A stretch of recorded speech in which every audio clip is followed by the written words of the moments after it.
Las estadísticas dicen que son muchos los pobres del mundo. Muchísimas gracias y abracémonos fuertemente por un país distinto. Muchas gracias. Aprender de lo fuerte que era él, de la fortaleza de él.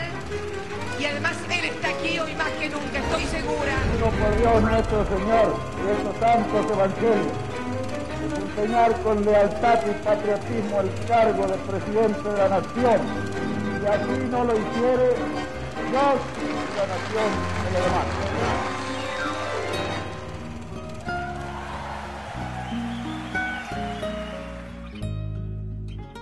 Creo que todos buscamos lo mismo.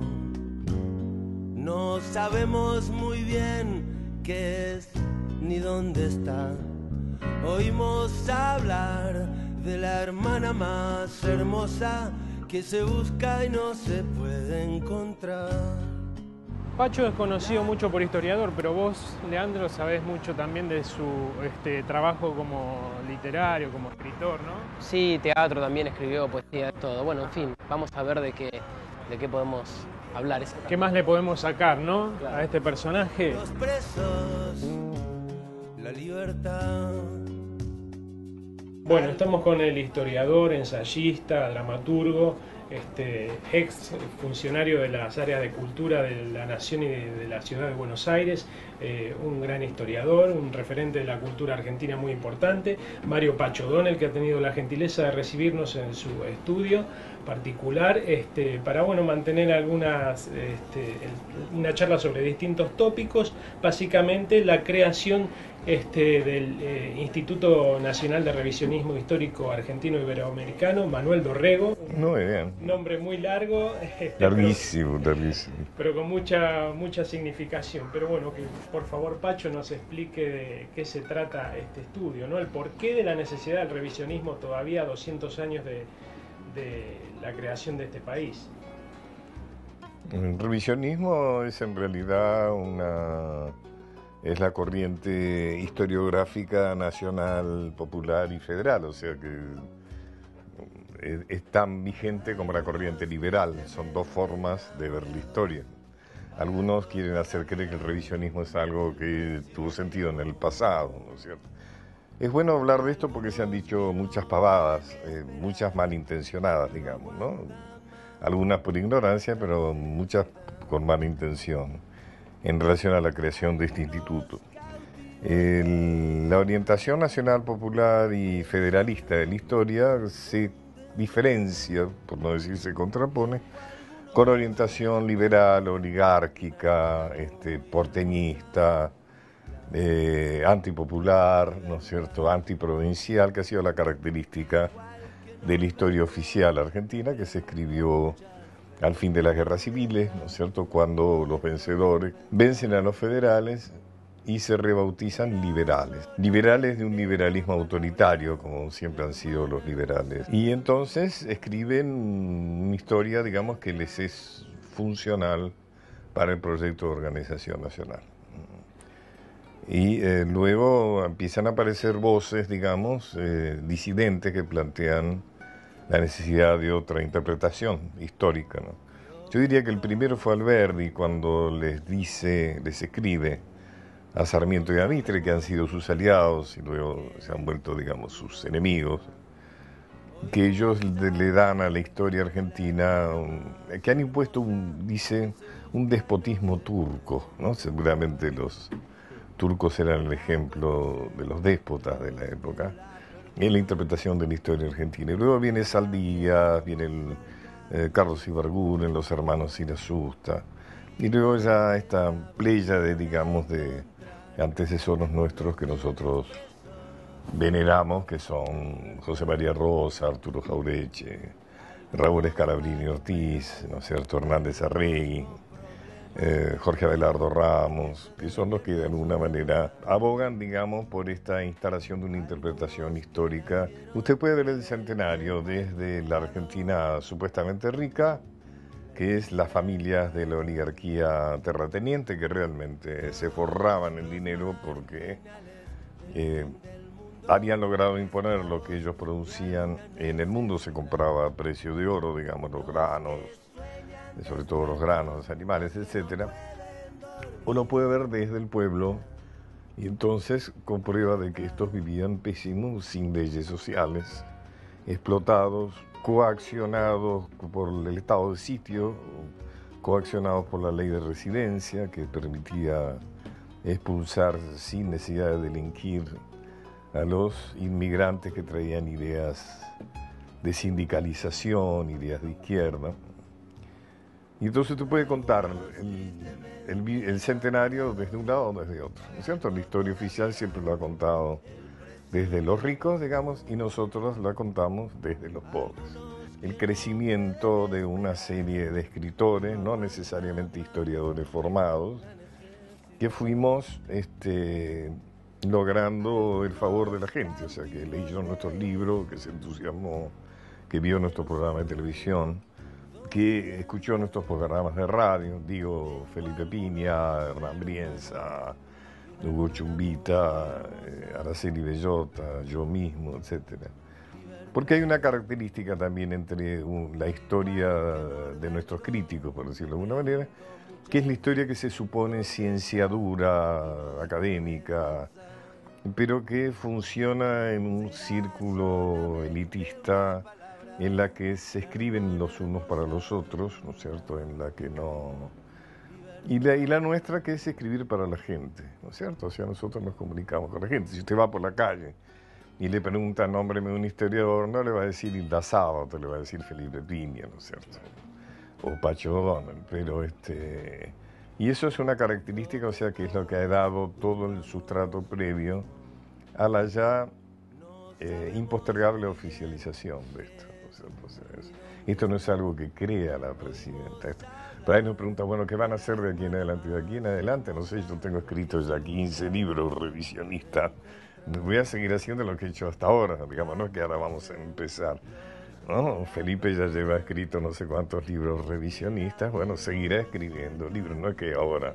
La ventaja que tenemos ahora es que vamos a tener ya un grado de oficialización o de existencia, de desmarginalización, diríamos, que nos va, claro, que nos va a permitir funcionar mejor. Ya saldremos, como yo digo, cuando me preguntan, bueno, yo digo, significa que ya podremos salir de los bares, pero, por ejemplo, ¿no? Aunque seguramente seguiremos reuniéndonos en bares, pero ya tiene, además se ha inventado, es uno más de creo que es el 9º instituto. Es interesante el debate con los historiadores o con esta figura que plantea del historiador profesional, porque ya incluso desde su formación, como psiquiatra, como psicoanalista, como escritor, hay como una serie de cruces de diferentes disciplinas y al mismo tiempo una circulación que podemos llamar popular o masiva en libros de mucha circulación, en televisión, con lo cual pienso, ¿no?, en qué medida el instituto también plantea ahí un cuestionamiento sobre la organización de las disciplinas.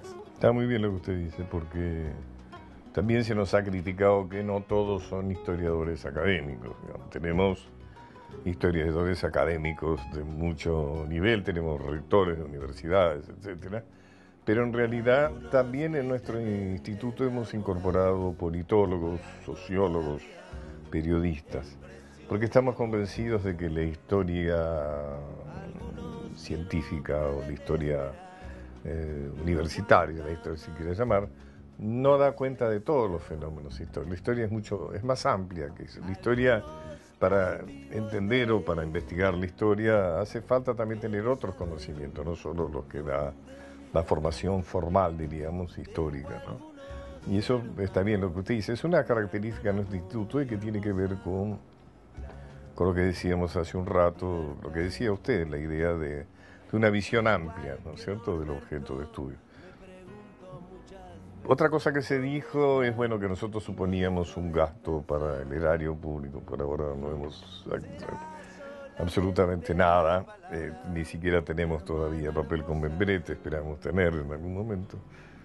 Además porque, en cambio, los críticos son aquellos que, en el fondo, más allá de que atacándonos han querido atacar al gobierno, la vía demasiado extraña para atacar al gobierno, atacando un instituto de estudio, investigación y divulgación histórica, pero básicamente creo más que sienten amenazado el poder historiográfico que ellos han formado. Estoy hablando de las becas, los subsidios, los grants, los viajes, los empleos, o sea, ellos detentan, digamos, el poder historiográfico que, bueno, del cual viven y que son, ellos verdaderamente viven del erario público porque viven de eso, digamos, no tienen el control. No, nosotros no vamos a disputar eso, llegará naturalmente.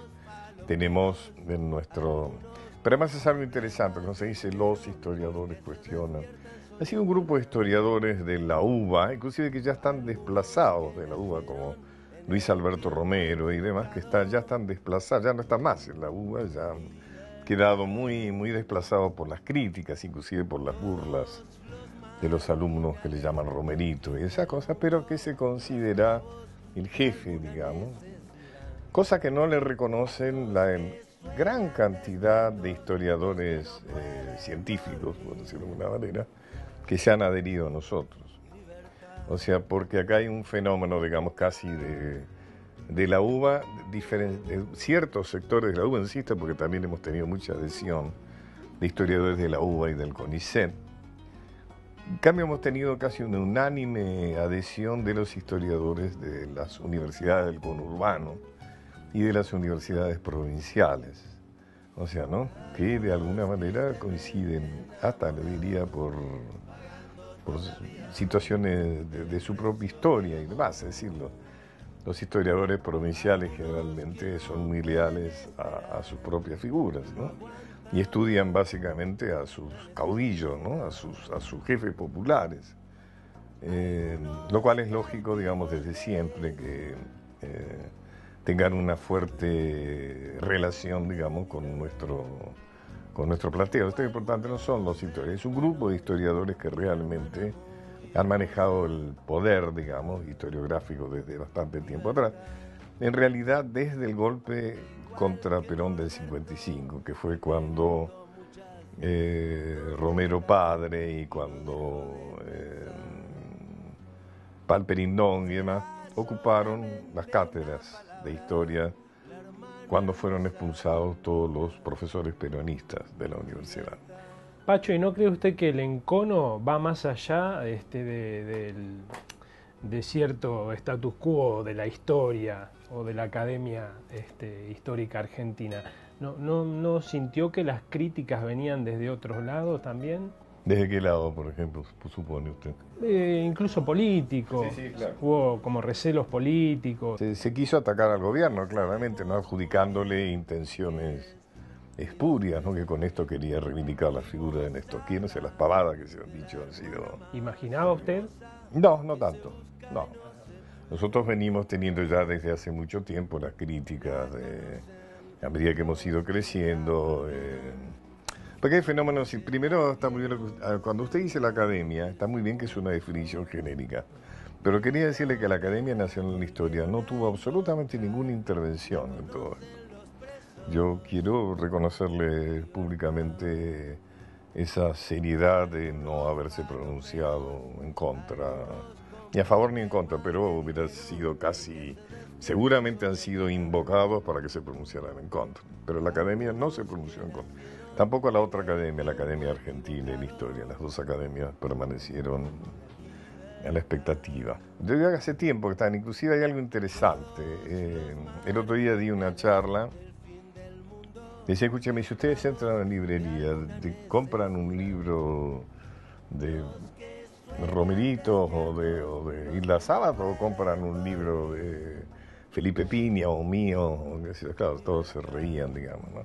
Y este fracaso, absoluto fracaso editorial, esta absoluta incapacidad de escribir nada que sea interesante para la gente, ha hecho que entonces, por una pirueta de mago, hayan decidido que escribir libros que son interesantes en realidad es un defecto, ¿no? O sea, realmente a veces cuando nos quieren injuriar dicen que somos bestselleristas, ¿no es cierto? Como si cualquiera persona que escribe, ellos mismos no les interesa que realmente lo que uno escribe se lea, o cuando uno habla lo importante es que se escuche, como en este caso. No importa que ustedes, si no, no hablaría. Es una posición además muy antipopular. Antipopular, antidemocrática, claro, como supuestamente él lo han dicho eso, sí. Es decir, que la gente no sabe votar, como decía Alzogaray, el ínclito ingeniero, cada vez que perdía por paliza, como perdía siempre, y lo que pasa es que el pueblo no sabe votar. Podríamos decir que estos dicen el pueblo no sabe comprar libros, ¿no? Claro, es lo mismo. ¿Sí? También se plantea lo siguiente sobre la repercusión que tuvo el tema del instituto. Se genera esta idea de que van a cambiar la historia, como si la historia fuera algo sólido, y genera como una paranoia de la están cambiando o están revisándola, como si la historia oficial también nos ocupara de revisar y tomar decisiones sobre esa historia que está contando. La historia es una historia. La historia oficial, que ahora se llama historia social, porque la han ido cambiando de nombres, digamos, ¿no? Para hacerla, y le han ido incorporando tecnología y demás para hacerla más potable, pero es la misma historia. La historia se cambia porque los jóvenes y los profesores compran nuestros libros, ven nuestros programas, escuchan nuestros programas de radio. Entonces, cuando están en el aula no pueden decir Rosa fue un tirano sangriento, ya tienen que matizar eso, porque se levanta un chico que leyó a lo mejor 1000 libros sobre Rosas y dice, bueno, pero escúcheme, también hay que tener en cuenta que tal cosa. O por ahí de pronto un chico puede decir, escúcheme, ¿dónde están las mujeres en los libros de historia que nosotros enseñamos? Como las mujeres no existieron en la historia, o sea, hasta Eva Perón no hubo mujeres en la historia, o sea, las mujeres lo único que hacían era bordar banderas y donar alhajas o prestar el piano para que alguien tocara un himno. Ese fue el único rol. Entonces quiere decir que eso mismo ha ido, que los libros de historias hayan ido cambiando inevitablemente. No es que a partir de ahora ya sucede, o sea, ya ha sucedido y está sucediendo. Claro. Pacho, la formación, la creación del instituto tiene como uno de sus objetivos el rescate de, como usted dice, hablaba recién de las mujeres, de otros personajes que han sido muy maltratados, soslayados o ignorados directamente por la historia oficial. ¿Cuál de esos personajes a usted le apasiona particularmente y le gustaría? Bueno, yo le he dedicado libros a varios de ellos, ¿no? Rosas, Dorrego, Monteagudo, Juana Zurduy, etcétera. Pero dicho inclusive Sarmiento, San Martín es un gran desconocido, digamos, ¿no? Porque siempre nos lo han dado sin sus ideas, le han mutilado sus ideas. Nos lo han dado como un andinista y un combatiente, pero por algo es que San Martín tuvo tan serios conflictos con los que escribieron la historia, ¿no es cierto? O sea, San Martín apoyaba a Rosas, Mitre era un gran enemigo de Rosas, digamos, o sea que por eso a San Martín se lo repatria recién 30 años después de muerto. Después lo que está absolutamente excluido de la historia consagrada son nuestros antepasados indígenas. O sea, una miembro de nuestro instituto que es Araceli Bellota, una historiadora que yo aprecio mucho, que es directora del Museo Luján en este momento. Cuando entró al museo preguntó, ¿y los indios? ¿Dónde están los indios? Bueno, están en la conquista del desierto, dijeron, ¿no? O sea, la única existencia de los indios del Museo Luján era en la conquista del desierto. Veo cierto paralelismo en la lectura que se hace de la historia como disciplina y también en los contenidos, es decir, en la historia que se cuenta. En ambos casos, trabajos como el de ustedes, presenta una historia más compleja, incluso, ¿cómo decirlo? No tan limpia, no tan lavada. Primero porque la historia como disciplina deja de ser algo objetivo, científico, tal vez en el mal sentido de la palabra, ¿sí? Sino que se vuelve algo donde el historiador toma posición, reinterpreta, toma partido en eso que está contando, y también en la historia que ven nuestros personajes, en el ejercicio de la violencia, en el ejercicio de tramas políticas un tanto ásperas o contradictorias, ¿no? Como una serie de complejidades que reabre polémicas por todos lados. Estoy de acuerdo con que nuestra visión histórica es más compleja, es compleja. Por la otra es una historia muy lineal. A mí me impresiona una vez que leí una encuesta a los alumnos que decían que la historia era una de las materias más aburridas. Ahora, hacer de la historia una materia aburrida requiere mucho talento, mucho esfuerzo, mucha decisión política. porque la historia argentina es fascinante. Si vos querés hacer de la historia algo que te sirva para, y entonces no incorporás las verdaderas razones y lo llenás de fechas y de nombres, y qué sé yo, bueno, sí, entonces esa historia es la historia que nos han querido vender siempre. Claro, pero también las reivindicaciones de personajes, como digo, que han hecho cosas contradictorias. Pienso sobre todo en la violencia, de reivindicar personajes, que en otro contexto tal vez más lavado decir, bueno, mató tales personas, tomó tales medidas, implicaría una descalificación. Acá nos vemos necesitando reivindicar algunas acciones. La historia oficial decidió que toda la violencia era de los federales, por ejemplo. Cuando realmente... Yo estudié especialmente ese tema, sobre todo para mi libro de Rosas, que es el que carga sobre su historia, sobre su memoria, toda la violencia de la época, ¿no? Y yo te diría que si hiciéramos un violentómetro, por llamarlo de alguna manera, Rosas estaría a la par de Paz y de Lavalle y de Urquiza. Eran tiempos esencialmente violentos. Los que estaban a favor de Rosas eran violentos, malos, feos y no merecían ser recordados. Y en cambio aquellos que estuvieron en contra de Rosas, bueno, son indultados.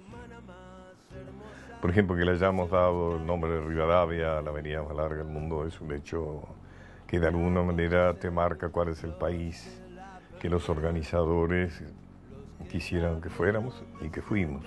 Pero habría que cambiarla, por ejemplo, pensando en las consecuencias o las medidas o las actividades que se puedan promover a partir de trabajos como el Instituto en el espacio público. Bueno, hay una gran, hay iniciativas de cambiarlo, ¿no?